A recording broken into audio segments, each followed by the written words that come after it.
এখানে তো ভুল বোঝাবুঝির কিছুই নেই। বসুন্ধরার যে মিডিয়া যারা রয়েছে তারাও তো আপনি দেখেছেন 3 আগস্টে আপনার বসুন্ধরা মিডিয়ার মালিক কিভাবে বলেছিলেন যে এই সন্ত্রাসী কার্যক্রমকে তারা রুখে দেবে এবং হাসিনার হাতকে শক্তিশালী করবে।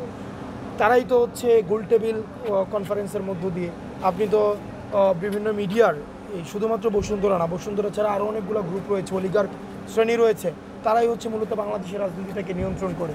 ধরেন আজকে আমি আছে, আমার বিরুদ্ধে কয়েকদিন পর দেখবেন যে বিভিন্নভাবে ভেরিফাই করার এক প্রচেষ্টা চালাবে, ক্যারেক্টার অ্যাসোসিয়েশন করা হয়।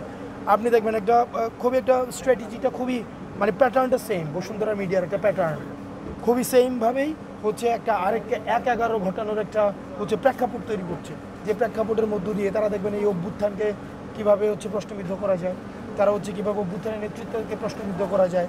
এবং তারা হচ্ছে তারা দেখবেন বিএনপির যারা সিনিয়র নেতৃবৃন্দ ছিল, আপনার তারেক জিয়া সাহেব ছিলেন, তারপর হচ্ছে দেশনেত্রী বেগম খালেদা জিয়াকে নিয়ে 5ই আগস্টের পূর্বে কীভাবে হচ্ছে ভেরিফাই করতো, কীভাবে আপনার তারেক জিয়াকে নিয়ে দুর্নীতির অভিযোগ এবং বলতো যে বিদেশে বসে হচ্ছে আপনার হচ্ছে দেশবিরোধী চক্রান্তে লিপ্ত।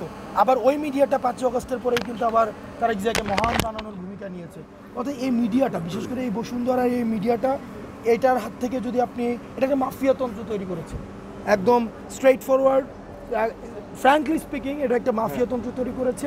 এবং এই মাফিয়াতন্ত্র রাজনীতিবিদরা যদি সচেতন না হয়, আজকে আপনাকে হিরো বানাচ্ছে, পট পরিবর্তন হলে আবার আপনাকে ভিলেন বানাবে। সেজন্য এই মিডিয়া নামে যে বাটপার রয়েছে, মিডিয়া নামে যে অলিগার্ক শ্রেণী রয়েছে, মিডিয়া নামে যে মাফিয়াতন্ত্র রয়েছে, সেগুলো থেকে যদি আমরা ফ্যাক্ট বেসড জার্নালিজম না করতে পারি, আপনাদের মনে হতে পারে আমরা এনসিপির ভিত্তিক জার্নালিজম দরকার নাই। আপনারা যারা সাংবাদিক রয়েছেন, দয়া করে ফ্যাক্ট বেসড জার্নালিজম করেন। আমি যদি অপরাধী হয়ে থাকি, তথ্য প্রমাণ সহ কোনো অভিযোগ থেকে থাকে, সেগুলো হচ্ছে ফ্যাক্ট বেসড প্রকাশ করুন। জানা গেল কি জানা গেল, তারপর হচ্ছে যেমন কিছুদিন আগে এক উপদেষ্টার বাবার বিরুদ্ধে অভিযোগ আসছে চাল চুরি নাকি করেছে, নিউজ করেছে যে অমুক উপদেষ্টার বাবার চাল চুরির বিষয়ে যা জানা গেল, নিউজে গিয়ে দেখে এটি কিছুই নেই। এই যে ক্লিক বাইটের জার্নালিজম, এগুলোর মধ্য দিয়ে আসলে ক্যারেক্টার অ্যাসোসিয়েশন করা হয়।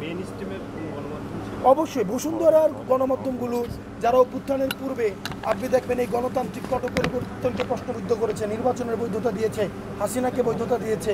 এবং 5ই আগস্টের পূর্বে হাসিনা যে বিজনেসম্যানদেরকে নিয়ে হচ্ছে প্রেস কনফারেন্স করেছে, ওখানে গিয়েও তারা কিন্তু হাসিনাকে বৈধতা দিয়েছে। আপনি দেখবেন হাসিনার হাতকে শক্তিশালী করার জন্য তারা হচ্ছে ওখানে শপথ দিয়েছে, হাসিনার কাফেলাতে তারা হচ্ছে হাসিনার সাথে জান্নাতে জাহান্নামে যাইতে চায়, এমনও কমিটমেন্ট দিয়েছে।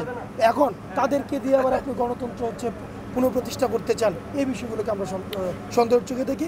আপনাদের সাংবাদিকদেরকে বলবো, আপনারা ফ্যাক্ট বেসড জার্নালিজম করেন, সেটা ক্ষমতার বিরুদ্ধে যাক অথবা ক্ষমতার পক্ষে যাক।